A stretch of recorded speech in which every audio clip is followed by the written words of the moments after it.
If you're wondering whether to read Who Let Him Cultivate, here's our no spoiler take in under 60 seconds. Plot 9 out of 10. Surprisingly cohesive for a comedy. Starts chaotic, ends with an actual story threads that sneak up on you. Characters 10 out of 10. A shameless MC, suspiciously competent side characters, and sect elders with way too much personality. Writing style 10 out of 10. Translation carries it hard. Wordplay, footnotes, and punchlines that mostly land, sometimes even in English. World building 8 out of 10. Sects have politics, rules, and real depth, but also weird river spirits. A classic world turned just a little sideways. Originality 8 out of 10. Tropes? Yes. But also, what if you turn those tropes inside out and then tap danced on them? Pacing 7 out of 10. It meanders, builds slowly, and loves a good tangent, but the laughs and twists keep you hanging in. Quirkiness 10 out of 10. A river test that rewards lying. Enlightenment through nonsense. Need we say more? Final score 9 out of 10. A delightfully absurd xianxia comedy with an unexpected heart, steady chaos, and a protagonist who succeeds by failing upward. Welcome to Wuxiaworld's Teahouse Season 2. I'm your host, Yojj. And I'm Tokki. Following a special request by cool underscore 72, we're taking a look at Who Let Him Cultivate today. It's a Chinese web novel that seems to be mixing comedy and cultivation together. So let's buckle up. We're about to find out if this one's gold or fool's gold. Okay, I don't know who added the tags on novel updates, but when I checked, there is a lacks common sense tag along with the usual genius protagonist, shameless protagonist, blah blah. Anyway, so I am excited for this one. Honestly, genius but no common sense, that combo never fails to create chaos. I'm all for it. Okay, let's get straight into the summary so we can start reviewing. Who Let Him Cultivate is a xianxia web novel that basically takes all the classic cultivation tropes and flips them upside down. Yep. Our main character, Lu Yang? How do I pronounce his name? I don't know. I'm sorry. Is a completely shameless, chaotic guy who somehow manages to succeed through sheer nonsense and fast talking. He's not your typical hardworking, righteous cultivator. He's more like if a conman accidentally became a Taoist legend. You know what's wild is that the novel Who Let Him Cultivate isn't just gag after gag. It's actually a novel that has real structure. Yeah, sure, it starts off like pure comedy and plays with the common tropes of sect politics and ancient immortals in a way that seems to be poking fun at the very trope. But it gets better. So, to summarize our summary, Who Let Him Cultivate is a great novel that takes your humdrum cultivation and adds in a shameless genius protagonist who climbs the ladder of cultivation through trickery, improvisation, and sheer audacity. He doesn't follow tradition, he breaks, bends, and mocks it. Beautiful summary. With that out of the way... Out of 10. Okay. Good job. Here's a star for you. Thank you. I'll take a gold star. With that out of the way, jump straight into our first review category, plot. So our translator, Rakumon, gives it a 9 out of 10. She had a lot to say, but let's paraphrase it. To say shortly, she says that although it is a comedic story at its core, it also has many interesting arcs that you realize are linked together. Yep, she wrote us a paragraph or two or three, and we just condensed it into 2 lines. Rakuman was so excited, like saying, "Oh, you know, it's this," and you're just like, "Nope, I ain't saying all that shit." No, it's because we don't want to spoil it. It's because we don't want to spoil it by getting into too much detail. Anyway, I gave it a 10 because who doesn't love a good cultivation novel, right? I mean, I like the comedy aspect of it so far. It isn't too forced, and author has great timing. I just hope author doesn't overdo it and like keeps it that way. Okay. You know, it's a 10 for me as well. I really like the way the author plays against the normal rules of cultivation. Or maybe it's better to say that the main character's unpredictable actions crashing against the cultivation world's order and structure. Like, the cultivation rules kind of like strict and stuff, and then you have the main character just like, nope, doing whatever he wants. Yeah, being a little anomaly. Yes. Anyway, yes. Next up, characters. Rakumon gives it a perfect 10 because although the story follows the adventures of, I'm not sure if this Lu Yang or Lu Yang, but anyway, Lu Yang and gang. Hey, look at that, we both fail. Yeah, it's because without the Hanta, I have no idea how it's gonna be pronounced. Anyway, members of the diverse cast of Misfits, they also get their chance to shine with their own memorable quirks. Ooh, I'm also gonna give it a 10 because, like she said, seems like all the characters have their own personalities and stories. They're not just simple copy-paste characters. I especially love the elders who aren't like any other elder I've read in any cultivation novel. They have life and liveliness to them. I completely agree with everything you said, and for that, I'm gonna give it a 9 out of 10. Okay. 9 is a high for me for our characters. Yeah, okay, It's just at okay. minus 1 point because I haven't read that far yet, and I want to give myself some wiggle room. But yeah, the characters seems to have their own personality, lore, and they aren't just there for the MC's growth. Look at that. Who Let Him Cultivate is starting strong. Woohoo! See, if you give it a 10, we could have had like 10 out of 10 all the way through, but no. I mean, maybe it's going strong because it's not a novel under your management. Because for some reason, your translators keep bombing the reviews. It's like, I freaking love this novel, and for that, I'm gonna give it a 6 out of 10. You know what? Like my mom's homemade soup. I'm gonna take a peek at the next section. And I think we spoke too soon. Because Rakumon gives the writing style a 7. So it's not just my translators, okay? She also gave it a 7, saying that the Raws gave her a bit of a problem, so she says, and I quote, "It generally reads okay and is understandable, though I'll occasionally fluff up the writing or rephrase repetitive stuff. The highlight is the comedy, though it can be quite difficult to translate because there are so many wordplays, puns, jokes, cultural references, idioms, and poems."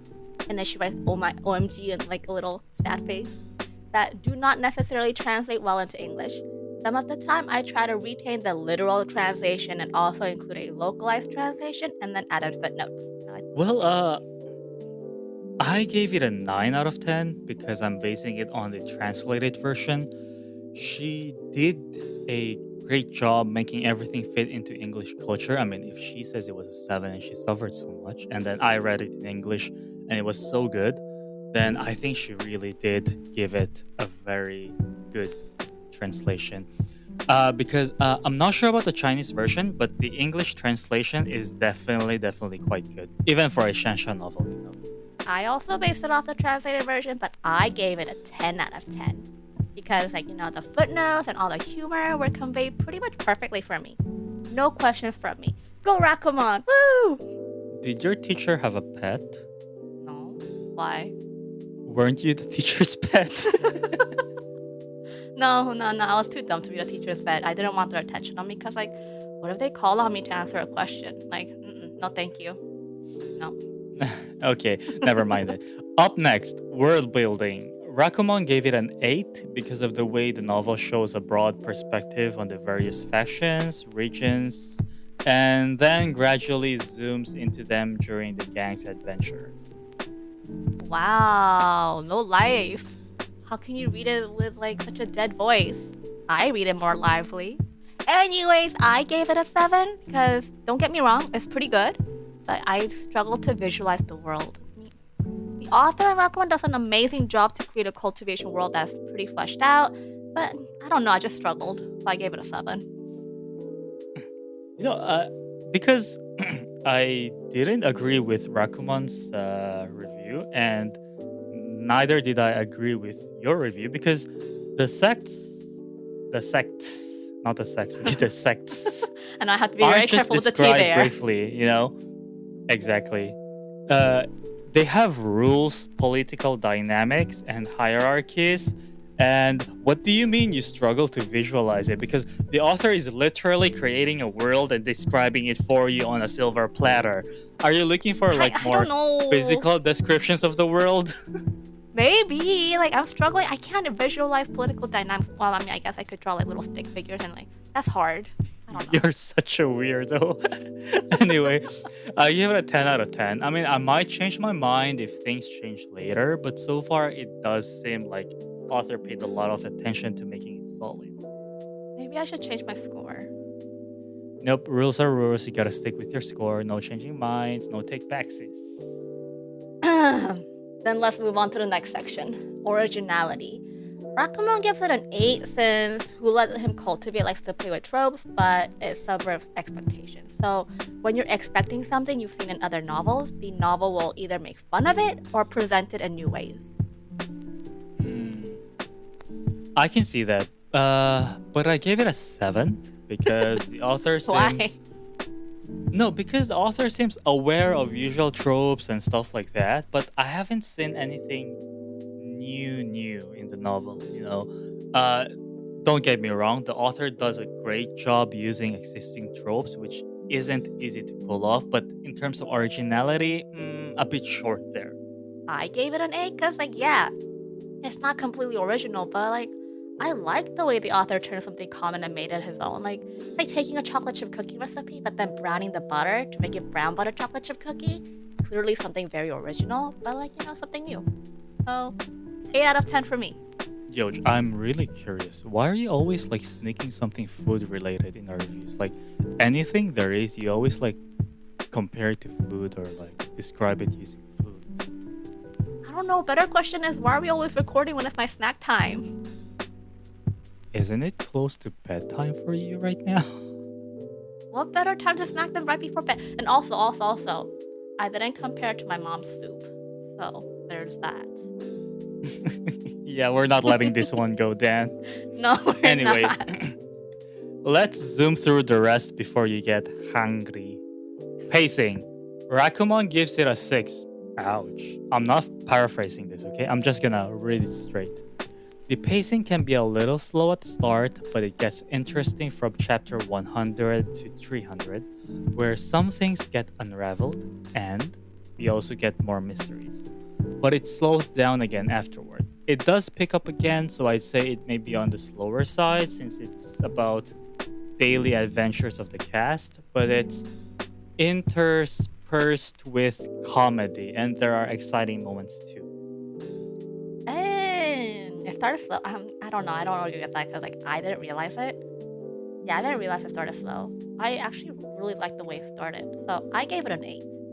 But also, if she's saying that it gets more interesting in the hundreds, I can't wait because I really thought it was pretty good already. I think she's saying it started slow because she was reading the Chinese version and then like she tried to make it more interesting. Yeah, because so for me, I read the English version, Yeah, right? So I mean, me I gave it a too. 5. I read the English version too. I gave it a 5. There is just too much talking, too much build-ups. Okay, I'm not complaining, okay? But my short attention span struggled to keep reading past the first few chapters. I had to really push myself through them. I really like the dialogues. I personally found it a lot more fun than like paragraph after paragraph after paragraph of narrative. So I disagree with you, Tokki. 5 is harsh. Yeah, well, I think we established that you and I are very different. Try living with ADHD. Dude, I'm pretty sure I do too. Like, I have to like be knitting as I'm checking chapters because I have to have half of my brain doing something else. So I can focus on something else. Maybe you should try that. Yeah, okay. Anyway, last one. Quirkiness. Oh wow, all 3 of us gave it a 10 out of 10. I have to agree with Rakumon's reasoning here. The selling point of this novel is its comedy and quirkiness, after all. Okay, well, like, that doesn't tell our listeners much on why we think it's quirky. So, I'm gonna share my favorite part from the beginning so it's not a major spoiler. Personally, I really like the way they took, like, the Sect entrance test and made it, like, pretty much turned it into a joke. Like, the one where they're testing for honesty and moral character, you get a proper example of how it should go. And then you get our MC and his friend conning their way through it, but it's not really a con because the river spirit, god, what was it? I don't remember. River something falls for it and allows, their con to pass. So, yeah, I found that really funny and I was laughing as I read that part out. So, there you have it, folks. Who Let Him Cultivate isn't your typical. You said too much words just now. I'm just gonna skip it. Who Let Him Cultivate isn't your typical climb the ladder xianxia. It's more like falling up the ladder while cracking jokes and somehow ascending anyway. So, if you're in the mood for something chaotic, clever, and completely off its rockers, this one's worth the read. Just don't expect enlightenment unless it's by accident. Accidental enlightenment is still enlightenment, no? I mean, Tao is Tao, even if you trip over it. Thanks for joining us on Wuxiaworld's Teahouse. If you enjoyed today's episode, be sure to hit the follow button to stay updated with our latest releases. If you want more tea, hop over to our social media or Discord. And send us an email if you want to spill the tea. We'll be back every Friday of each month, so check out our website, wuxiaworld.com. See you in the next episode. Bye!